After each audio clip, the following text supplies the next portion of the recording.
What's good, everybody? Hope y'all having a great day. Here's the deal. Okay, look, I didn't grow up on a farm or anything. Shout out to my grandparents who are farmers. But yeah, I've been playing the cow opening. Okay, I've been trying it out, and I've actually been having decent success with it. Okay, now I'm not going to sit here and say the cow opening is good. Okay, it's objectively horrible, but I will say it is hard for opponents to know what to do against it. Now with the cow, what we do, okay, for those of you that haven't studied this crazy opening or heard about it from Anna Cramling, we play our two pawns to the center of the board, right? We tuck our knights, and then we look to bring them to b6 and g6, or if you're white, right, same kind of idea, g3 and b3 with those pawns on the third rank. Now, here in this game, as you can see, I'm going up against a strong player and some blitz chess. He plays this move c4. So this started out as a French, and then all of a sudden, it's like white's playing this like an Averbach, okay, where they have the e4, d4, c4, knight f3, all that stuff. But okay, we're playing the cow, so we play knight g6. Now, the next move I was planning on playing this idea of knight to b6, right? But here we have h4. And what I'm learning at the moment, guys, when we're playing the cow, sometimes you need a flexible cow, a cow that can, stretch a little bit. We don't want to play knight b6 and then just get kicked around with h5, right? That's not fun. h5, h6 could come at some point here. Yeah, it's not the best. All that space is not the best, right? And really, at the end of the day, even if white develops, if we try to fianchetto, if we go, okay, never mind, let's play a hippo or something, yeah, that's not going to happen. So with h4, I ended up playing h5, which is really what you have to do in the cow. If you see h4 or a4, you just got to slow it right down. And then with knight g5, white here very intentionally going after my cow. I don't know if this was planned or not, but we got two attackers here. I only can defend it one way, so I don't have time to come over to b6 and lose my pawn. I got to play knight f6. And okay, knight c3. So, look, again, we're playing the cow opening. Okay, I'm not recommending that you guys play this in, classical chess in the most important games of your life or anything. But I will say, opponents have a hard time against this, even at 2,500 and 3-minute chess. Right, bishop e7, f4. I often like playing one of my flank pawns up at some point. So here I take a little bit of space. This turns out to be the engine move. And okay, what could white do here in the game? White took. White could push, in which case taking is a good idea. Let's say the c pawn takes. Guys, white has pushed very hard here to slaughter the cow, but guess what? Knight g4 comes in. Solid square. Solid outpost, right? It's a hole, and we're supporting it with a bishop. And if you take with the e pawn, oh wait, hold up.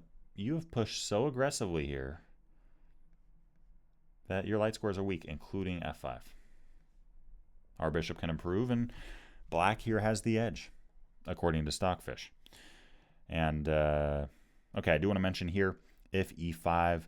Guys, in these types of scenarios, if white can take on e5, make sure that you have a piece that can capture back, okay? I've seen this mistake happen again and again in the hippo, for example. You don't want this. You don't want them to have a protected passed pawn. Now, sure, it's not going to promote right now, but guys, what is our plan against this pawn? What is our plan? It has 4 defenders, 2 of which are pawns, and it's just going to be there for the rest of the game. So we don't want to do that, okay? We don't want to do that. Instead, we want to take with our knight there. That said, the move of e5 is just terrible because of f5. White takes space. Sure, g4 is weak when you look at pawn structure, but now our bishop can't support it. Right. So, right, going back, if you see the move of d5, don't push there because of f5, take on d5. And now if f5, guess what? You don't have a pawn here, so your knight can centralize, and your knights can look towards g4, c4, f3, d3, you name it. Now in the game, white ended up taking. I captured back, and we now have queen takes d8. I didn't mind this move, trading down. This is common. When you play something like the cow, your opponent will often push their pawns like crazy. This could either overwhelm the cow player or weaknesses emerge, and that's what happened in the game here. e5 was played. Yeah, let's take that weak square up. Now, I think I was really thinking about bishop takes g4. White didn't do that. From my memory, I was thinking, oh gosh, white could take, and maybe that's not good for me. But it turns out it's actually better for black. If g3, defending this pawn and that pawn, right? Because we did have attackers on it, we could capture on g5. The h pawn is pinned, right? And if the f pawn takes, oh, you just dropped e5. White here is winning. We're up a pawn, a great knight in the center. If b3, yeah, let's get a great bishop on b7 as well. We're slicing and dicing here. And if h5, then we could take on g5. You're not threatening to take our knight. That's not a threat. And if you take on g5, the knight again flies in. If b3 defending it, b6, great move. That's what I would probably play here. Honestly, well, maybe check. Check looks pretty good, trading down. And then going for that diagonal too. Either way, you're in a good spot. But trading's not a bad idea since we're up a pawn. Now in the game here, white did not take the knight. They instead brought their knight to e4. Good move, and that's the weakness they're looking at, right? d6. So we got to guard that. We don't want a check and then f7 to fall. So we have bishop to e7. White now capture it. I take back. I get some activity with my rook. White plays h5. Now, okay, white isn't threatening my knight. But at this point, I was thinking, yeah, I mean, if I move my bishop or something, white just keeps on developing. It's like my knight's under pressure. I might as well just move it back. So I move it back. And then at this point, guys, bishop e3. I get it. White's trying to double up against that pawn, but this pawn can be defended by a pawn. Very solid pawn structure coming out of the cow there. And bishop b7 on the way. Black now has the edge. Okay, black has the edge. I'm telling you, just try the cow out. Okay, just try it out. It's fun. Okay, it's one of those animal openings that's not good. Okay, it's not like the hippo, which is good, by the way. Okay, I will fight you on that. Not literally, okay, just in the comments or something. But okay, knight d6 was played here, and when I saw this move, it felt a little bit fishy. I can't move my king because f7 would fall, but I ended up taking. This is a passer, but unlike earlier, right, that one position where I was like, oh my gosh, it's a passed pawn. Unlike earlier where it's defended by two pawns, guys, this pawn is just by itself. It's a lone ranger, right? Like this pawn on d5, it's like going into like an In-N-Out burger drive-through. It's got a lot of people there, a lot of support, a lot of people rallying around. You go to this pawn on d6, you're at a white castle. You're at a white castle. You're at a Jack in the Box. You're at a Del Taco. Okay, there ain't nobody there. Ain't nobody helping this pawn out. So what do we do? In this position, the engine actually likes f6. Okay, I'll just be honest. I missed that move. f6 would have been a good find because basically what we have here, the knight only has one safe square. Then we attack it again. You got to save your knight, and then we can take on g2. But okay, I missed that. I ended up playing bishop b7 right now. Still better for black. And then with king f2, I now played the move of f6. And my idea behind this was, let's play a little bit sneaky here. Let's attack the pawn, right? And then play f6 if they defend it. Apparently white can play f5.